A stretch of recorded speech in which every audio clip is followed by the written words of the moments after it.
In early mammals, our lost cousins, my colleague Archibald Froggy Frog showed the development of mammals during the Mesozoic era. Now I'll start where he left off to tell the story of the rhinos. About 90 million years ago, the realm of the placenta was divided into the two supergroups Boreoatheria and Atlantogenata. As is well known, this event is not documented by fossils, but can be reconstructed using the molecular clock. Among other things, today's elephants and sloths emerged from the Atlantogenata. The rhinos, however, come from the line of Boreoatheria. The name already suggests that these animals are believed to have originated in the north. The group diversified well before the end of the Cretaceous period, even if this has not yet been proven by fossils. It separated into the two large groups of the Archontogliers and the Loracithera. The Archontogliers include rodents and primates, including Homo sapiens. The Loracithera, which originated in what was then the northern continent of Laurasia, consisting of Eurasia and North America, are the most important and diverse group of mammals, including the rhinos. Before we look at the evolution of the rhinos, a quick trip to the Afrotheria is interesting. It turns out that a branch line of today's sirens and elephants gave birth to some rhinoceros-like creatures, the Embryopoda. The best known representative is Arsinoitherium, with its two huge horns that grew out of the nose in pairs. Despite their appearance, they are definitely not real rhinos, a phenomenon we'll see a few more times. After this digression, we return to the Loracithera. The most important groupings already emerged during the Upper Chalk. The oldest are the insectivores, to which today's shrews and hedgehogs belong. The bats also represent an ancient line. In the fair, the predators including Creodonta and the pangolins are grouped together. The ungulates are likely to have emerged as their subgroup about 80 million years ago. A bizarre side branch of these early ungulates was the Masonia, a group of carnivores. The first fossilized representative of the real ungulates, to which the rhinos also belong, was Protungulatum, who lived at the end of the Cretaceous period and at the beginning of the Paleocene. It is difficult to say to which group of ungulates this early representative belonged, because the diversification into even-toed ungulates and odd-toed ungulates is likely to have taken place as early as the late Maastrichtian.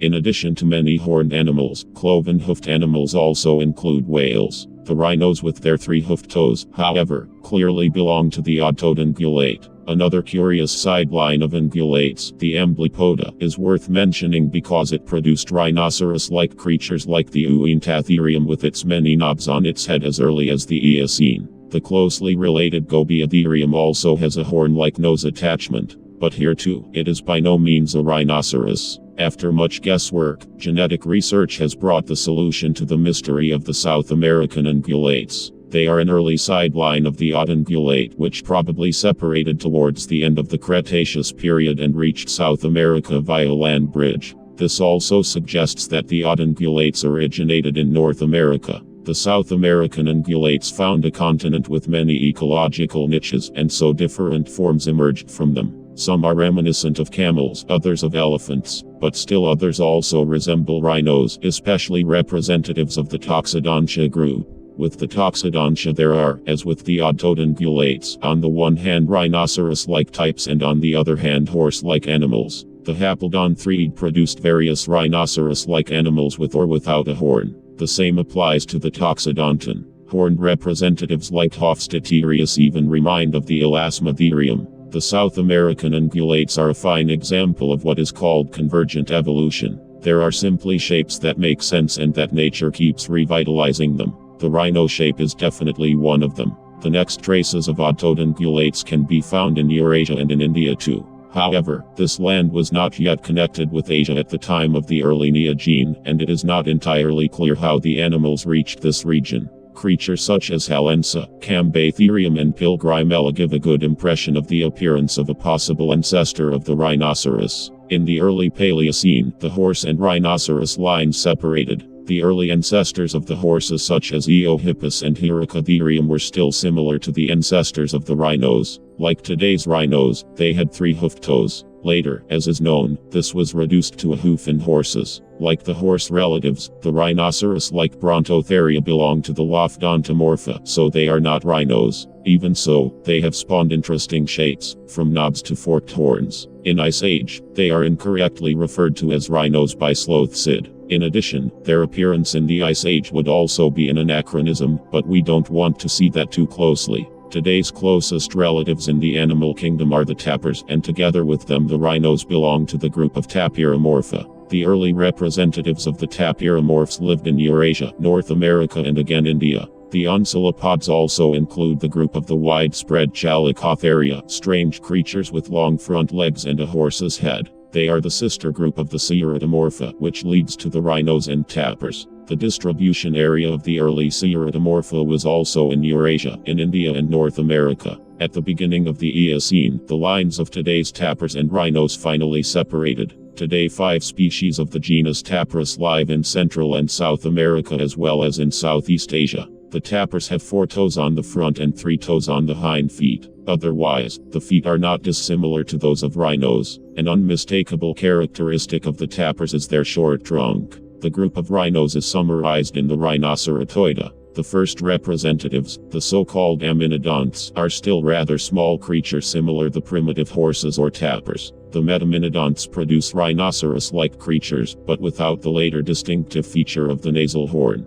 These early rhinoceros ancestors are also found in Eurasia, India and North America. Another very original group are the Hiracodontid. They largely share the habitat of the Aminodonts, but remain small creatures similar to primitive horses, with one very striking exception. The Parachurotheria arise in the Eurasia of the Eocene. These are the largest representatives of mammals and actually reached the size of dinosaurs. Although they belong to the rhinos, they lack the nasal horn. It can be assumed, however, that their enormous size offered them enough protection. The giants roamed the forests of southern Eurasia for over 25 million years. India and Pakistan have also docked in the meantime and are where many fossils have been found. 15 million years ago, with the disappearance of the trees, the Parachurotherians must also have disappeared. All rhinos that do not belong to the Hiracodonts are summarized in the group of Rhinoceratid. Their first basal representatives appear 45 million years ago. They are still animals without a nasal horn, but the physique has now become stockier.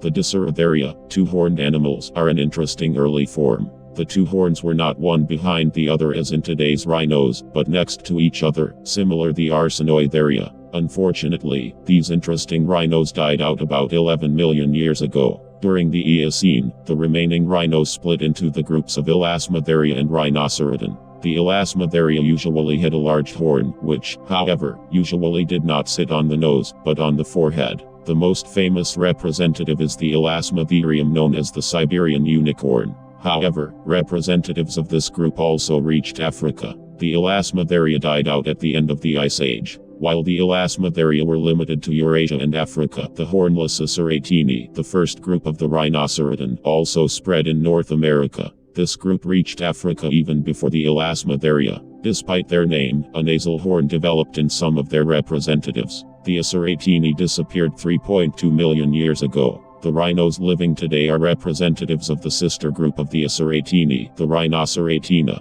About 30 million years ago, the ancestor of all rhinos living today probably lived in Europe. Then the family split into 2 groups, the 2-horned rhinoceros and the 1-horned Rhinoceratini. Their single nasal horn actually sits on their nose, but a group with 2 horns also developed, representatives of which can be found in Africa and India. This group disappeared 126,000 years ago. Only the genus Rhinoceros survived, with only 2 of the many species still alive today. At the end of the Ice Age, the Filipino rhinoceros disappeared, a little before that the Chinese species. The Indian rhinoceros is also known as the armored rhinoceros because of the distinctive skin folds. The remaining 3 species belong to the 2-horned rhinoceros. Their common ancestor is believed to have lived in Europe about 26 million years ago. Then the family split into 2 groups, the Dicerini and the Diceratini. The former are now represented by the smallest of the living rhinos, the highly endangered Sumatran rhinoceros. Closely related to it are the Eurasian forest and steppe rhinos of the genus Stephanorinus and the famous woolly rhinos. With the end of the Ice Age, the last rhinos in Europe disappeared.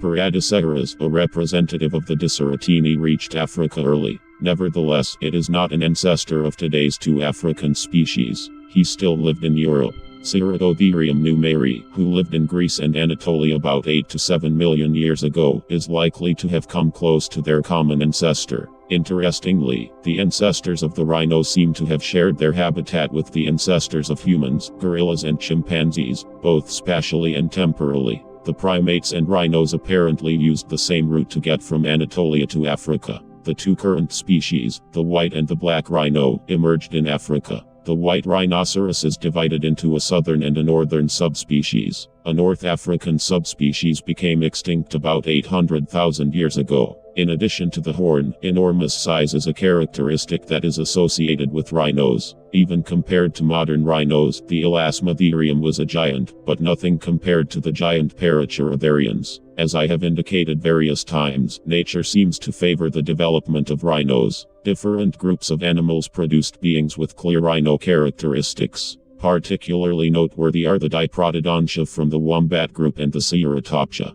The skeletal development leads to different forms. The two horn variants and the Elasmotheria have enormous vertebral processes on which strong muscles can attach to lift the heavy head. The Sumatran rhinoceros has a much less pronounced hump, which in this respect is more similar to the two single-horned rhinos. The rhinos also differ in the structure of their rib cage. The development of the skull is also interesting. The main difference between the unicorn rhinos is their pointed skull, while most of the other rhinos have their skull elongated backwards. In cold regions, the nostril is surrounded by bone. The Elasmotherium has a dome on which the huge horn attaches. Finally, we come to the essential element, the horn in and of itself. Like many horns, this consists of the protein keratin. It grows on the skin and is therefore not connected to the bone. The horn consists of a bundle of horn pillars. It is obvious that it is the same material as cow horn or human hair, neither of which are associated with any medicinal value.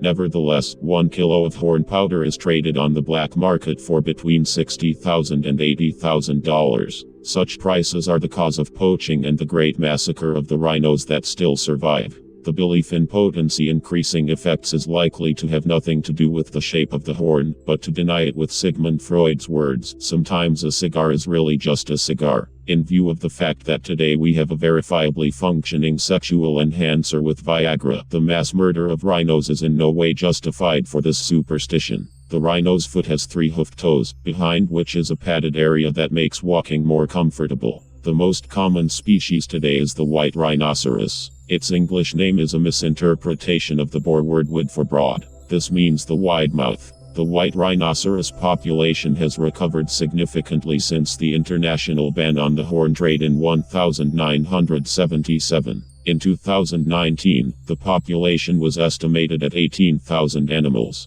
The white rhinoceros is the largest of the rhinos living today, and it can also produce the largest horns. The longest specimens can be 150 centimeters long. In contrast to the other rhinos, the white rhinoceros is a grazer. In relation to the enormous body mass, the brain is quite small and the encephalization quotient is about as large as that of a hedgehog. However, claims about the stupidity of the rhinoceros are vastly exaggerated and rhinos are considered to be as adaptive as dogs. A real massacre was committed on the black rhinoceros. Once the most common rhino species, they fell victim to a heinous massacre in the 1970s. In 1990 there were just under 3,000 specimens, but the number has now recovered slightly to 5,000. The black rhinoceros is significantly smaller and lighter than the white rhinoceros. Here, too, the English name is misleading, because of course it is not black, but simply darker than the white rhinoceros. It differs significantly in its diet. Instead of the hard grass it prefers leaves, bark and fruits. This also applies to the other rhino species. The encephalization quotient corresponds roughly to that of a cattle.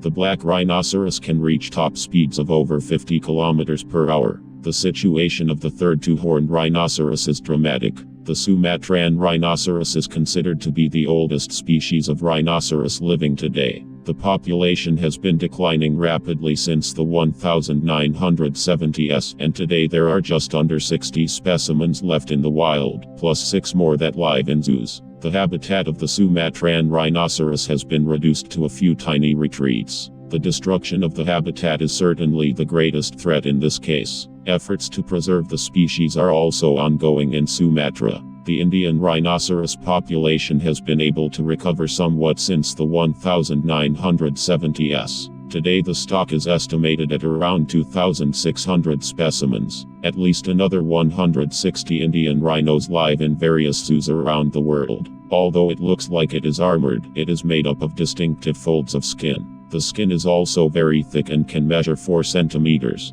Knobby knobs complement the armored look. Its size alone prevents it from having natural enemies. The main threat are humans. The Indian rhinoceros once lived in the area south of the Himalayas from Pakistan to Bengal. Today its habitat has been reduced to a few areas between Nepal and Bangladesh. At first glance, the Java rhinoceros looks like a miniature version of the Indian rhinoceros. In fact, it is most closely related to this one too. Its existence has been critical for a long time, and reports keep surfacing that it is in fact extinct. The last Java rhinoceros kept at a zoo died in Adelaide Zoo in Australia in 1907. The lack of genetic reserve makes species conservation very difficult. Like all Asian rhinos, the Java rhinoceros was massively pushed back and now only inhabits the Ujung Kulon National Park in the extreme southwest of the island of Java. Rhinos have inspired people since ancient times. Various species of rhinoceros have been immortalized in the cave and rock paintings in Europe, Asia and Africa. Representations of rhinos were also ubiquitous in ancient culture such as Egypt and China. The Roman mosaic representation of an Indian rhinoceros in the Villa di Casala in Sicily is famous. The Romans were familiar with both Asian and African rhinos, and unfortunately they often lost their lives in the amphitheaters. The golden rhinoceros from Apunubu Hill in South Africa is a masterpiece of medieval African goldsmithing. While the rhino was omnipresent in Africa and Asia in the Middle Ages, it was largely forgotten in its continent of origin, Europe. It was not until 1515 that an Indian rhinoceros reached Lisbon. In the same year the rhino was supposed to be shipped to Rome, but unfortunately it was shipwrecked and therefore did not survive. An unknown artist inspected the remains, and Albrecht Dürer made his woodcut based on these descriptions. Although Dürer had never seen the rhinoceros himself, his image shaped the representation of the Indian rhinoceros for centuries to come. The representation in Gessner's work, for example, can be clearly traced back to Dürer, but Dürer also used monographs from the 17th century as a basis. In the 20th century, none other than Salvador Dali created a portrait of an Indian rhinoceros. Many replicas and sculptures were made of it. In the meantime, we knew what Indian rhinos really look like, but art developed away from authentic representation towards abstraction. The rhino has also made its way into pop culture. Rhinoceros-headed police officers embody the stubborn civil servants at Dr. Who universe. The Rhino tribe in the Lego Chimo universe connects the rhinos with two stereotypical attributes: irrepressible strength and low intelligence. The Rhino Guardians in Kung Fu Panda also combine the three qualities of stubbornness, strength and stupidity. So it turns out that although one admires the strength of the rhinoceros, one also blames it for a lack of flexibility and intelligence. In Japanese manga literature, of course, the strength of the rhino character is also in the foreground, paired with arrogance and narcissism. After all, rhinos have also conquered the meme world, where their role is ambivalent. It's time to break out of stereotypes. Of course, rhinos are strong animals, but it is also true that they will not make it without our help. They are not stupid and aggressive monsters, they are. Thank you, Lucas, to introduce us in the world of rhinos. Thank you all for watching. Maybe you can suggest what we should make in the next video. So long, stay froggy.